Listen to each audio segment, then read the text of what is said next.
Well, Jack, welcome to the Cat Chat podcast.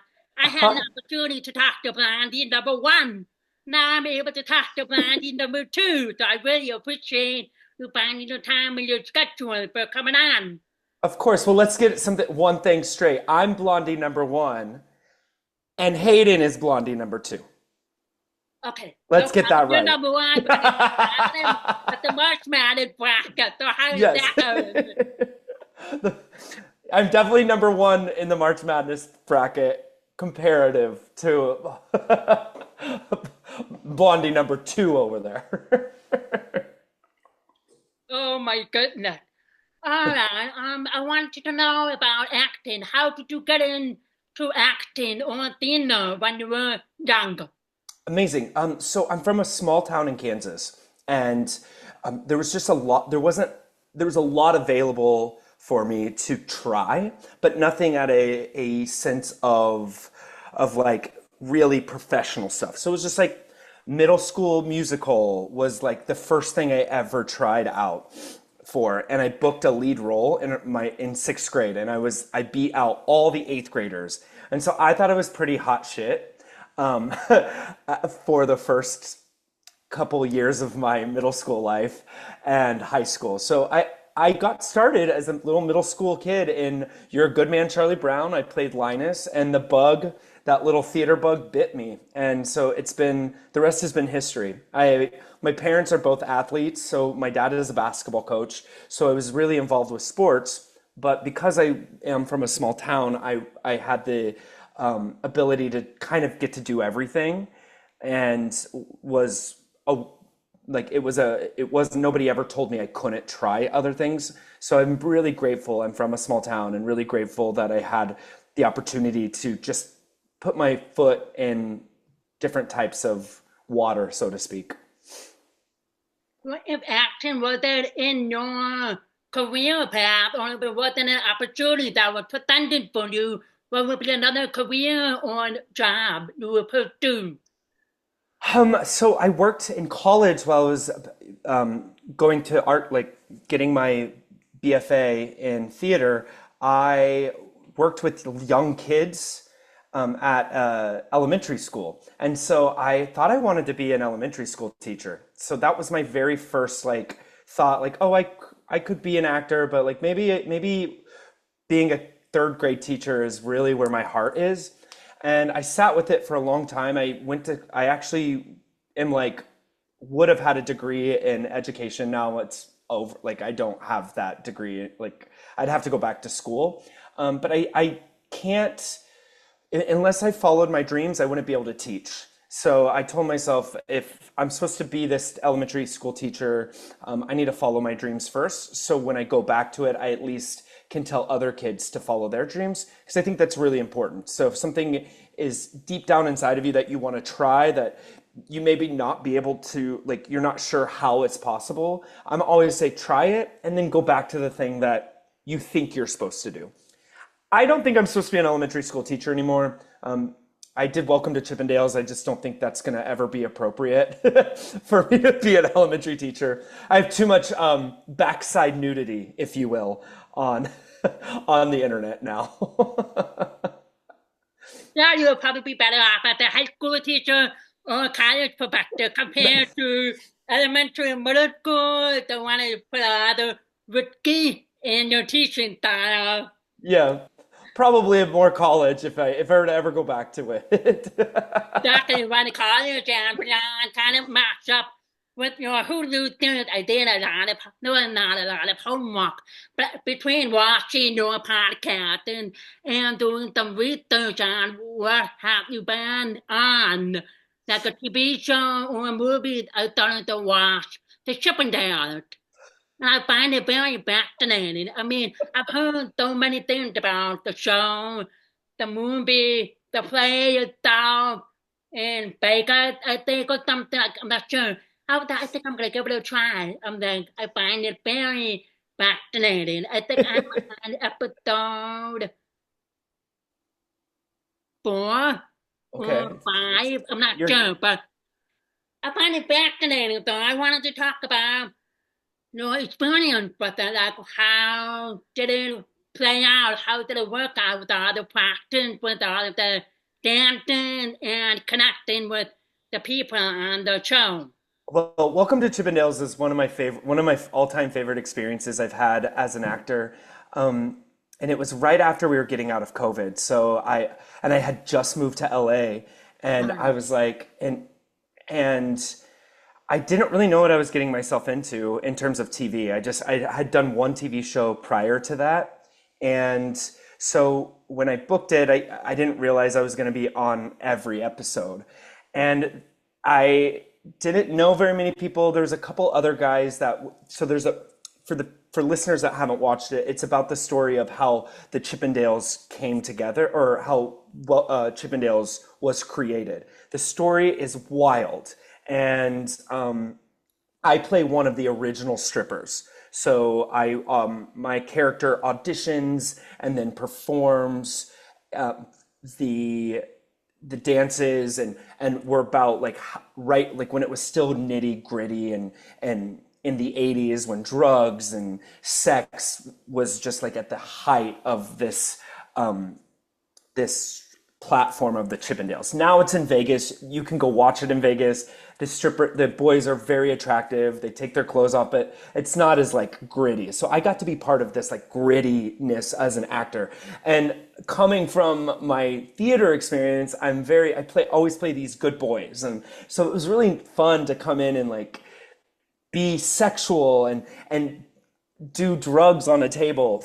They're fake drugs. And I got to work with Juliette Lewis, which is one of the most ex- amazing experiences of my life. She made me feel like I can be she made me feel like I was in the right place, like in terms of like I can be kind of weird and goofy and have these crazy things going on in my head and still be like mesmerizing on camera, which she was. And Murray Bartlett, who is the kindest, gentlest human being alive, playing this nasty man, and his style of acting was so much different than Juliet's, and to watch them work together was so freaking cool. And I got to do it for literally 5 months. And I had very little clothes on most of the time, but it was definitely different from a Hallmark world of mine. But I had the best time and learned so much, so much. Yeah, I really enjoyed watched out that really I like the storyline, like how it started off with like nothing and then trying to like open up a business and I'm like these guys come and go with auditions. I was like, packed. Okay. So I kept on Yeah. watching. But I like the story. I like how it flowed, like how they were trying to revamp the dancing, the style, or the theme night.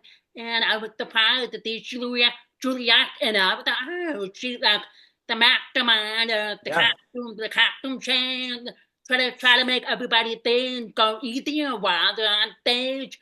That was really cool. I really enjoyed it so far. So I'm gonna keep watching and see how it ended. Yeah, it's a really interesting story. And for any sports lovers that the button pants that the basketball players wear to like all started from the Chippendales. Like that's where the button pant came, like the snaps on the side became a thing. Excuse me, became a thing. So really cool series, really happy that I got to be part of it, and I learned so much. And I learned how TV works, and then I kind of gotten that TV, like I that bug has bitten me a little bit in the TV world.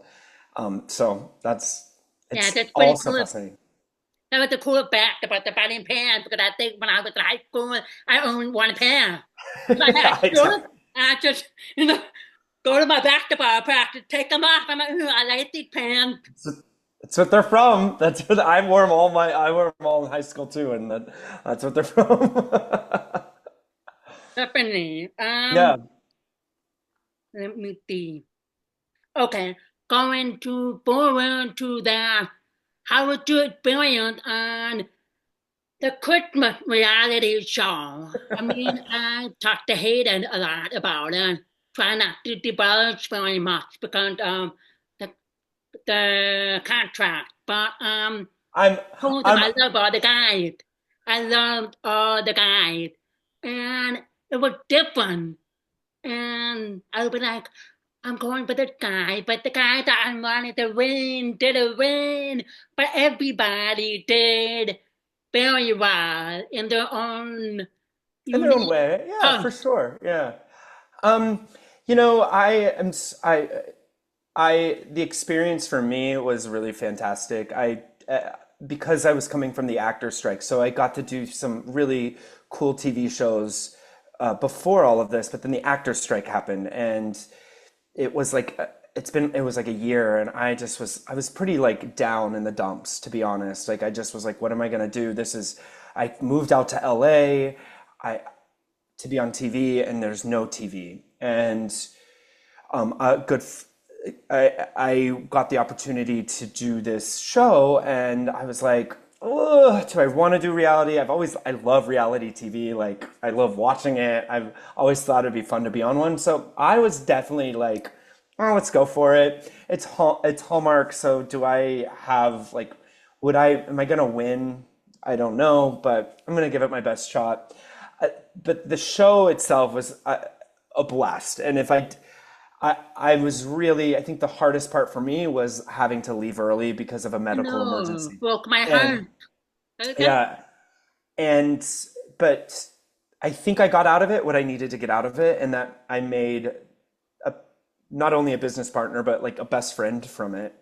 And I think that's the whole purpose of my journey on there was to meet a great group of guys, like guys that I will be in contact with the rest of my life, but to really develop a strong ally friendship that I wasn't expecting to get from this show. I had the inkling I would be the only one from the LGBTQ plus community to be on the show, so I wasn't expecting to meet such a true brother out of this competition.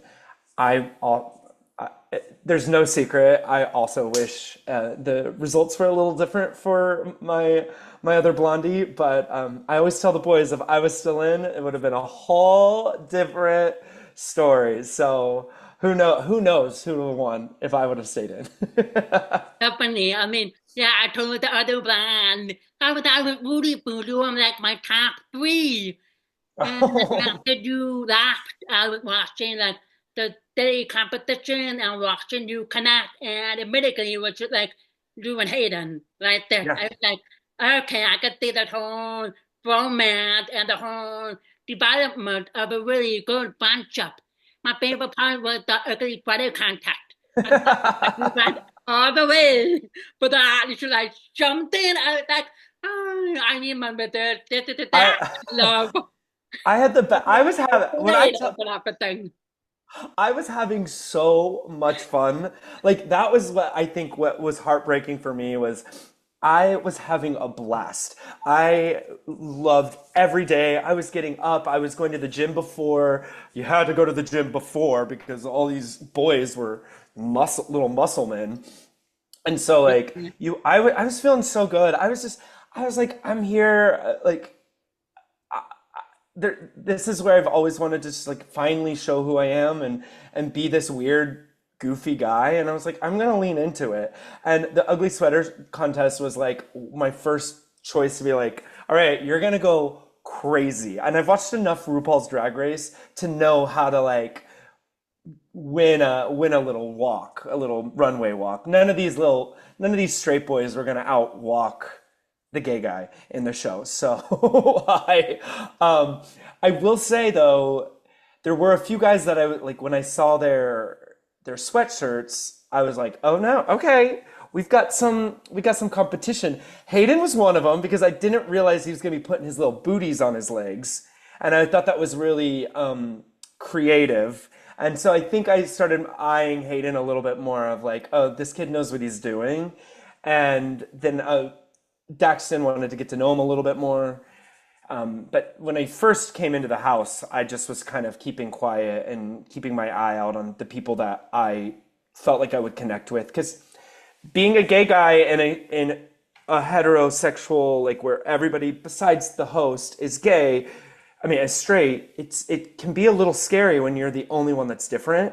And I had to just kind of I want to just make sure I was just keeping my head on and my ears open to see who I could trust and who I couldn't. And that's what the queer community has to do every day of their life is you kind of walk into a space that you're not sure, you kind of keep quiet until you realize where it feels safe and where it doesn't feel safe. And I will say Hayden, first person I felt safe with It was immediately. really nice because I liked how the show like provided a safe space for everybody Yeah. and made them feel comfortable because I know each one of you guys had a particular story or something particular that impacts your life. Like with you, with LGBTQ, with Hayden, with the whole marriage, divorce, dog, and Elijah with becoming a new parent that he Yeah. didn't find out until later. And everybody had their own unique. And it was really nice. And I liked how the whole kind of like let it be open and be safe because I know you were like 14. Your concern for your LGBTQ and how people will view you back Yeah. up, or they were just like, oh, bring it on, that, or they'll bring it on the topic, which I like about your podcast last week about allyship. That was like a really open, deep conversation. I was like, wow, I need to jump on, have a talk with you guys. Anytime you can invite me. But it was a really eye-opening. I feel like people out there need to be more open and Yeah. learn about the community because really there's nothing bad about it. I mean, I've had No. a lot of LGBTQ friends. I think they're cool. They're funny attack. I mean, Yeah. We're we're it's a fun little community to be part of. I would to jump onto that conversation. I will say the whole cast of the show, all of the guys were very strong. I think they're all very strong allies and really fun, and I feel very safe with all of them. Um, but what I really wanted out of this, and I think when Hayden and I first started talking about doing a podcast, because podcasts are fun, but they do take a lot of work, and it was like what I really want is to show allyship, and we don't see it enough. And I think I want to live by example. I always have wanted to live by example, and I found a it's been really heavy on my heart to show this. And I'm like, I've written scripts about it. I've done all of this stuff, and it still felt so separate. And I think what is really special about our podcast is we get to share us being silly, weird, vulnerable sometimes, most of the time silly and weird, and we get to be ourselves and just show like the gay and straight part of us is not like is the littlest part of this podcast, but it is part of the whole big picture of hey, you can be friends with whoever you want, and I can be my sassy little self, and really poke and prod at Hayden, and that kind of works because that's what we yeah, do. good. Yeah, I mean, I look forward to every new episode. I'm like, I need the next episode. I need to jump in on it. Yeah, the last Oh, good fun stuff. Will, Like that one podcast, I can't remember which one, but I was like sitting in the dark watching. I'm like cackling, cracking up, and I'm texting my girlfriend. I can't. I can't with these two brands. I have no idea what they're talking about or what they're getting themselves into. I just can't. I need to push pause just for a moment. I know. I just keep watching it until the end. we uh we we decided pretty early on. We were like, what is this podcast going to be about? And we're like, what if it's just about our our friendship and us being like getting to know each other and just doing that, and we'll just banter about things, and it's kind of worked. It's working, and being on a you doing having a podcast, it can be a tough. It's a podcasting is a lot of people have access to it, but it's a tough thing to like continue to do, and you have to like put in the time to make it work. And with Hayden and I, we have to put in the time to talk to each other almost every day right now because we have a lot of projects we're working on. But like it's a lot of us going on, and I try. This past week, I had to do all the stuff that he's been doing, and I was like, oh my gosh, like this would be so hard without him. And so we've definitely been leaning on each other a lot, and I think that's the most important thing for this little crazy kid that I get to spend every week with. That's definitely every time I watch an episode, I will share the link. I'm like, got to watch that. You got to watch it. I need some of the doctors, just got to watch it. And one of my girlfriends, I'm like, oh, I listen to them all the time on the way to work. I'm like, well, I can't listen, I can watch, but oh my God, I can't watch them during work. All of my students will be like, what are you laughing at? I'm like, nothing. They're not for your age, so nothing really. I feel like, and then they found out what I was watching. I'm like, yeah, I'm watching the Blondies Out Loud podcast. And then they were like, and I told Hayden, I was like, the half blind. I can't find them on YouTube. So I'm like, oh, it's Blondies Out Loud. Yeah. Oh, okay. Do you think I'm asking a question for you because you're part of the deaf community, and do you think if it's easier for us to add captions to like, or just podcasts in general, to add captions at the bottom of our YouTube stuff? Well, usually YouTube automatically has captions. Oh, okay, that's So, amazing. for Okay. example, so if you're doing a podcast right now, I've noticed on some podcasts and on some interviews or whatever I watch on YouTube, if they post it right away, the caption not available right away. So I have to wait, I don't know, maybe an hour or two because sometimes it takes a A while minute. for the podcast or whatever. So I learned that. I was like, oh, okay. So YouTube is automatically captured as long as you go through the settings, they caption available or auto generated caption, and it will pop right on. So I I love watch that. the Okay, podcast good. all the time with the caption. It's always available. That's great. Great to know. Good. Okay. That makes me happy. Same thing with Patreon, with the Patreon app. I was a little nervous because I don't really do Patreon. I've only maybe subscribed one, two, three communities on Patreon because I'm not on there too much. But they Yeah. also have an option to turn Oh, on good. subtitles, so it worked out really good. That was my next question. I was like, does Patreon do it as well? Okay, Yeah. good. All right, good. That's good And to no know. problem. So if you have any more questions, that's good. But yeah, I agree. The podcast is hard work. I mean, for me, I started just about two years ago. April 6th was my 2 year anniversary of the cat chat. So I started it because I wanted to do something, have like a side hobby aside for my full-time job as a Daxton Peer teacher for high school. And I'm also a mom of two kids, middle school and high school. Oh my So gosh. yeah, my life is just like chaos. Then how do you doing a podcast, writing a book, watching TV, reading books, running it all the time? I'm like, my kids are old enough to be themselves, bathe Yeah, themselves, do their own homework. I'm home, I do my thing. And the good. weekend we do together, do things as the family together. So the purpose of it was not just about Hallmark or celebrities. I wanted to connect with them on a personal level, like what's the purpose of their career? What's the purpose of movie making? Because everybody watches them, or everybody watching TV shows, movies, or books as Yeah. their escape. So that's me. Now I'm trying to branch off my podcast at a deeper level, like talk with the deaf community, deaf culture, authors, writer, director, anybody.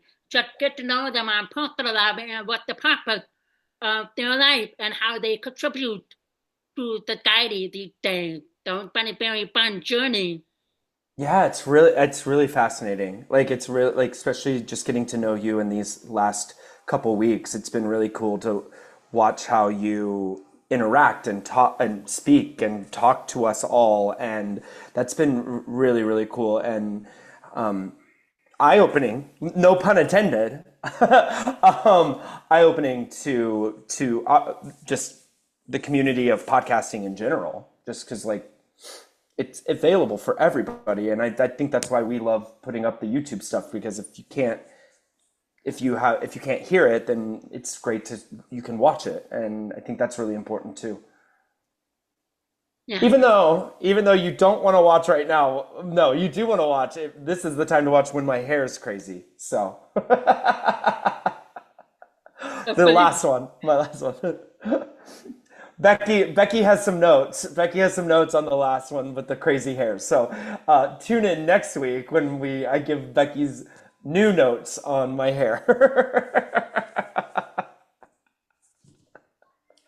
I love how you like contribute Becky on the podcast. I was, when is Becky coming on? When is the calling Becky? I love to hear from her and her comments. And I've been with some of the episodes, one of my favorites. Becky's getting a little cocky with her podcasting skills now. So we'll see if we can put her on the phone again. One day we'll bring her on to the podcast. Definitely, definitely. If you don't mind sharing, like when you left the show, how did things open up for you for acting or an opportunity down the road? I mean, have you got maybe got offered or you considering a new project down the road? And I know about your healthcare, the retinal attack detachment, and the whole thing with healthcare, making sure you're covered because healthcare is a big thing these days. Even I drunk up for my special needs kid, but we make it work somehow. I had to make it work. Still making it work. I think the show just gave me some more visibility. I don't think it gave me I don't think it gave me any opportunities. I think I've created all my opportunities from the show. I don't think the show itself, and no offense, like they have 5 million do a ton of stuff, and maybe down the line they'll bring me on as an actor or bring me as a guest judge or who knows what that TV show will do. So it didn't really open up any kind of like acting jobs for me. It didn't really open up. What it did open up was this podcast. It gave us a community really quickly, which is great, and we'll continue to grow that community by reviewing the. We'll have a separate podcast or a separate episode each week coming out. Don't know if I've told Hayden this yet, but we'll have a separate episode coming out to review each episode of the new season. So we'll continue to cultivate more community. Our goal is just to continue to create community. And I think the best thing that came from it was we started this podcast right when the show we got announced, and we've created a fun. So we have these like Hallmark fans that are our first fans, and then we've kind of now opened up to not just Hallmark. And I think this platform that Hallmark gave us at the opportunity it gave us was to create our own platform, and that's been the most important thing I think that has come from this thing. We've met a lot of people. Our network has expanded from the show, but I don't. But as far as acting roles, I haven't. Nothing from the show came. I booked a commercial, but that was from my agents. That wasn't from the show. So it's okay to go on the show for facial, like get your name out there. But yeah, that's about all it came for me.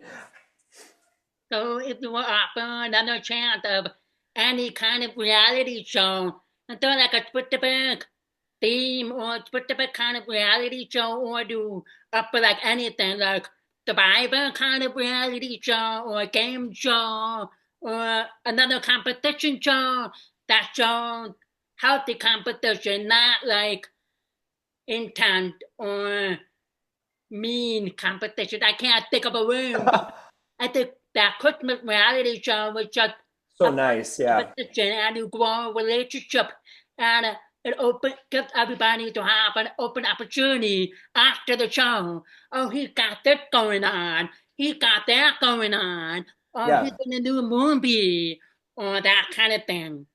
The reality TV shows wise, I would love to do Amazing Race.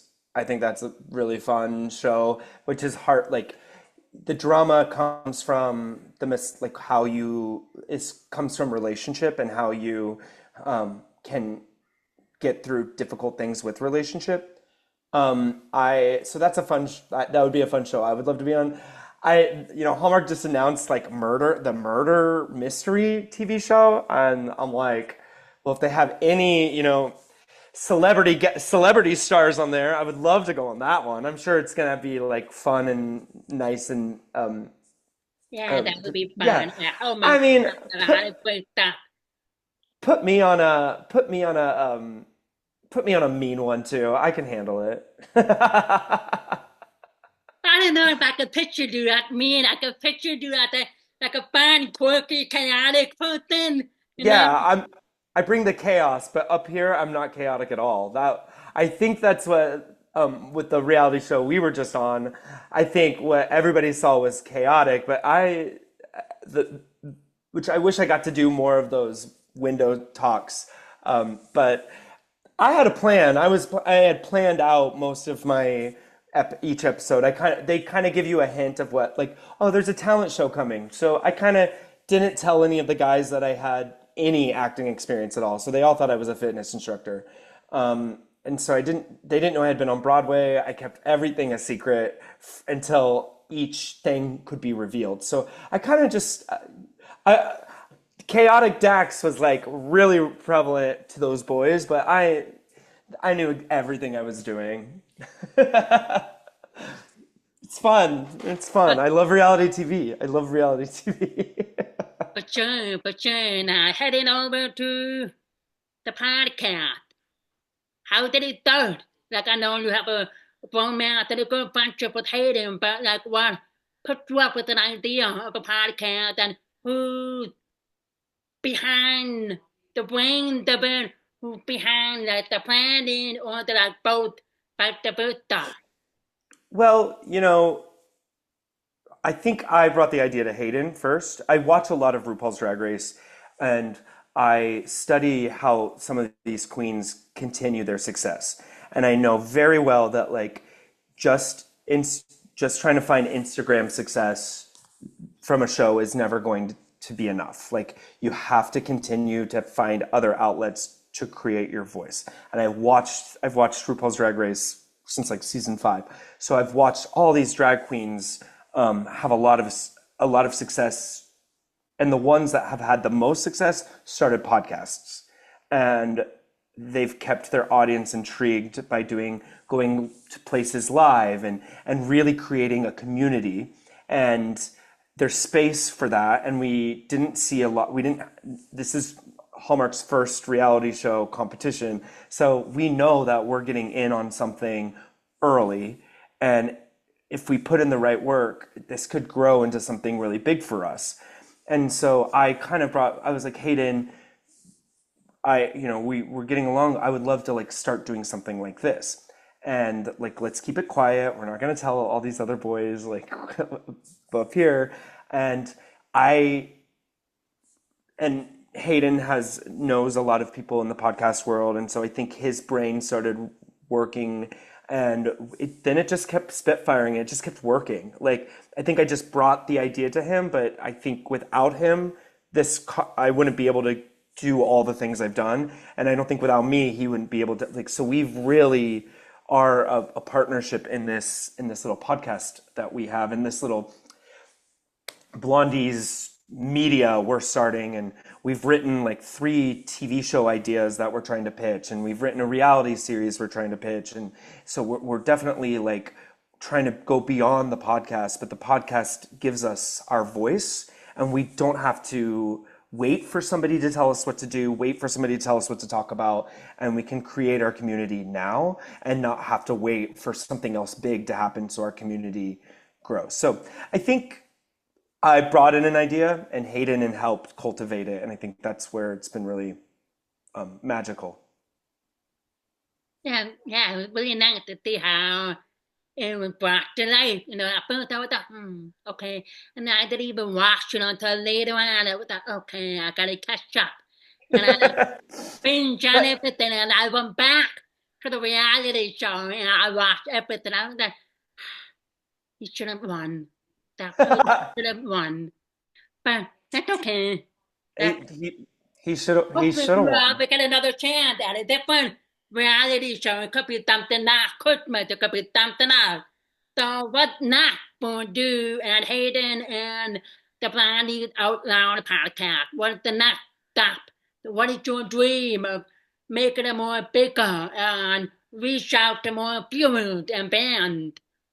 Well, we are ambitious blondes, let me tell you that. We have a lot of big ideas that we are bringing to life or trying to bring to life. And the business is hard, so you kind of have to you just we're doing the grunt work now and we're feeling like it's going to pay off. But we definitely have we would like to do a spin-off of our relationship on a reality show. I think that's we don't see much of allyship on TV.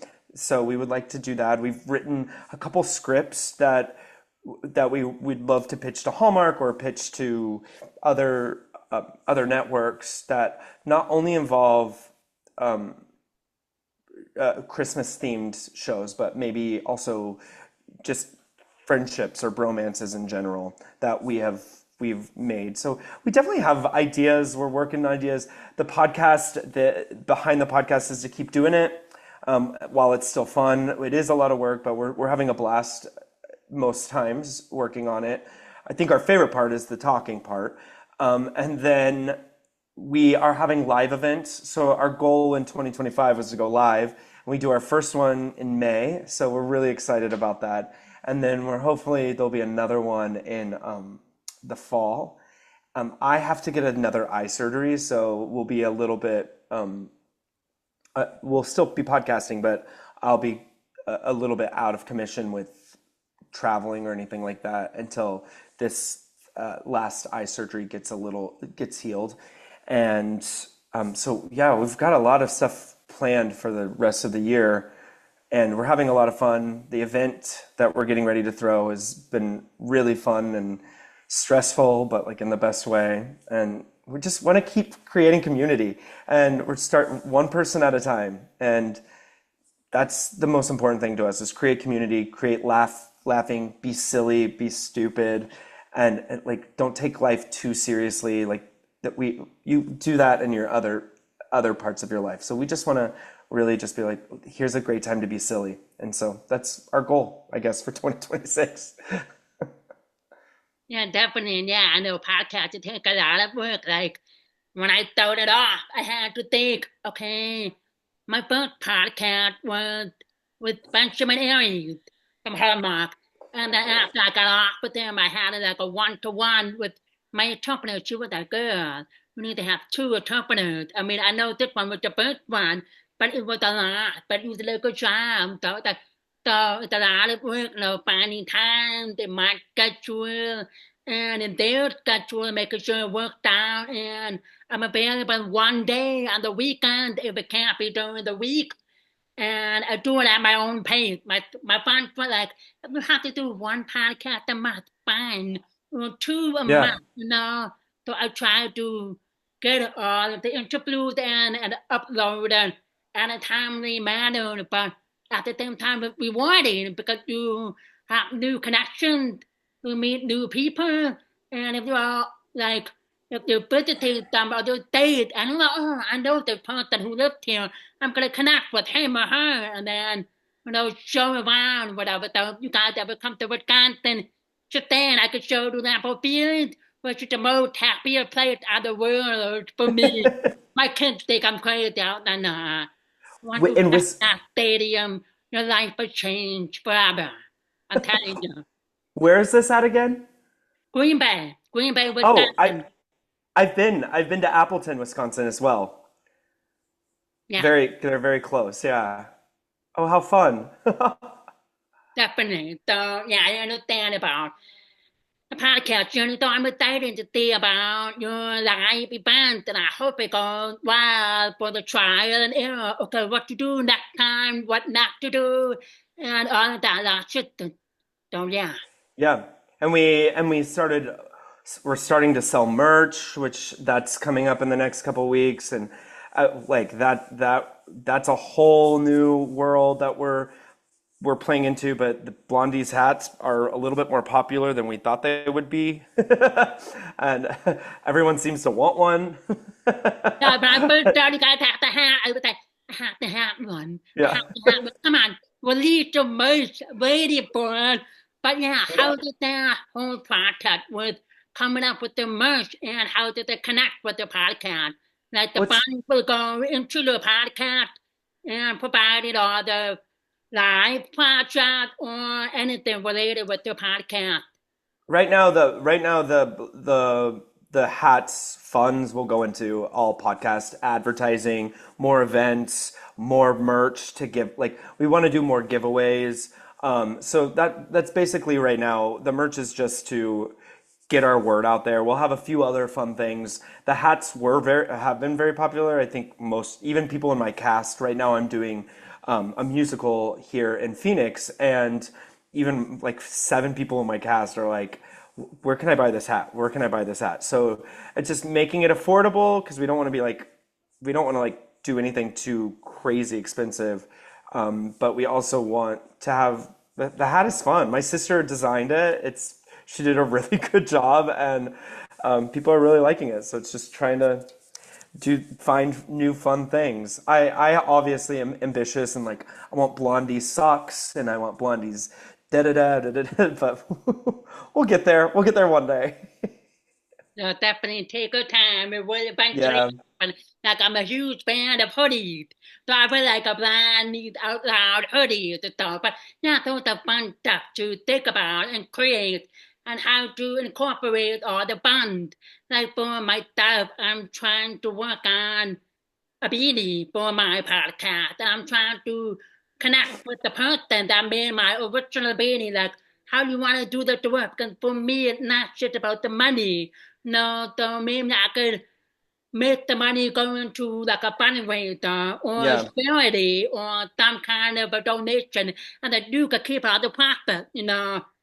Whatever it is, I'm working at a project right now, see if that will work and come out because all of my friends were like, I want that beanie.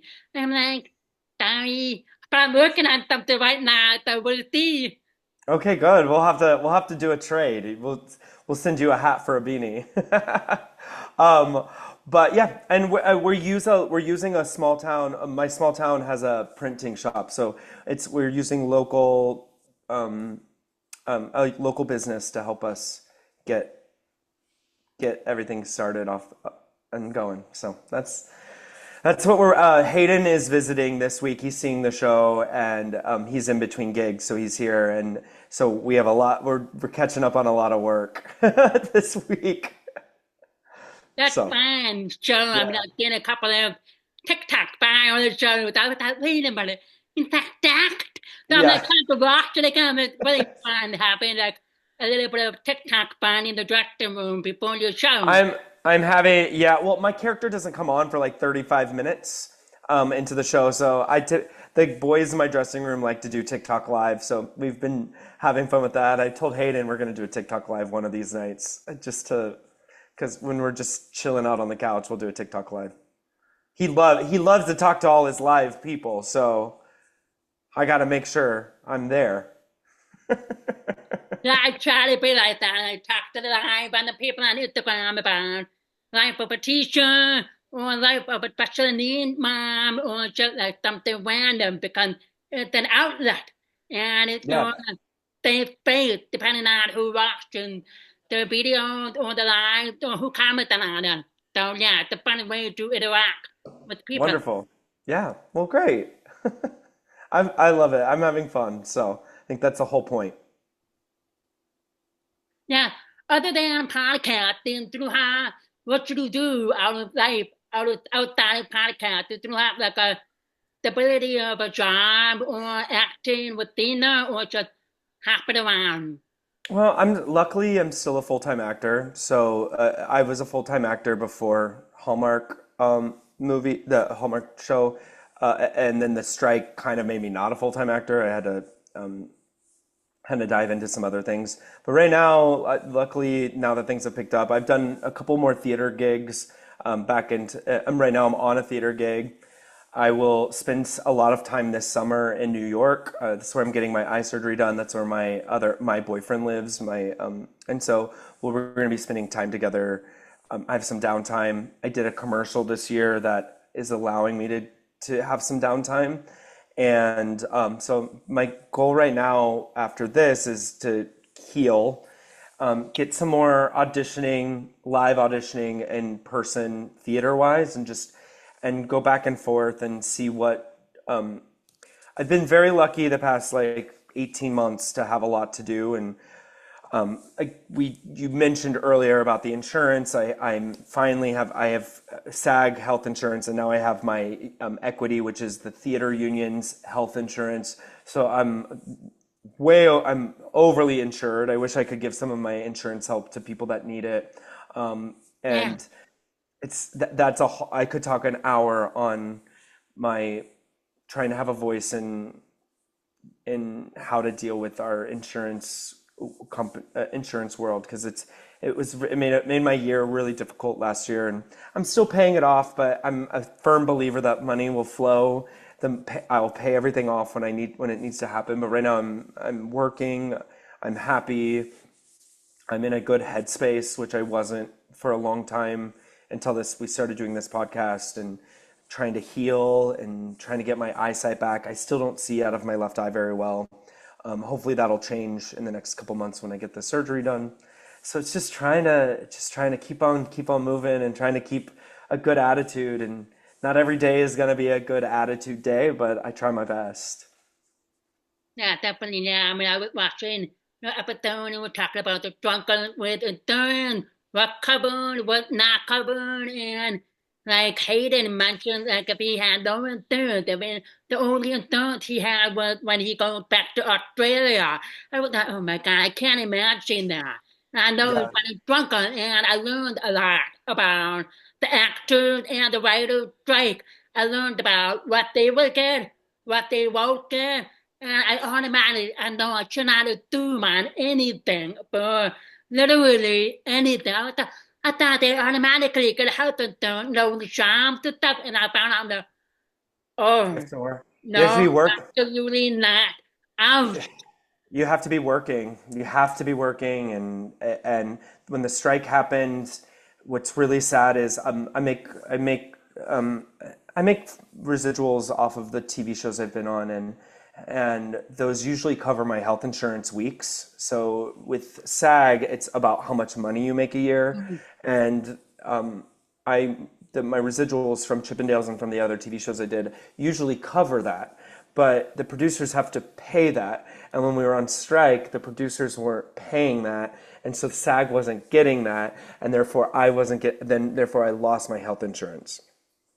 So I knew that once that money came in, I would qualify again, but I didn't. I had a pretty awful eye situation. I had health insurance through a part-time job that I have through a gym I work at, and it didn't cover anything. So it's just kind of crazy stuff. It's just like look into your insurance. I always tell people, look what's covered, and then if you don't think it's covered, look again, because I thought at least an emergency room visit would have been covered. It wasn't.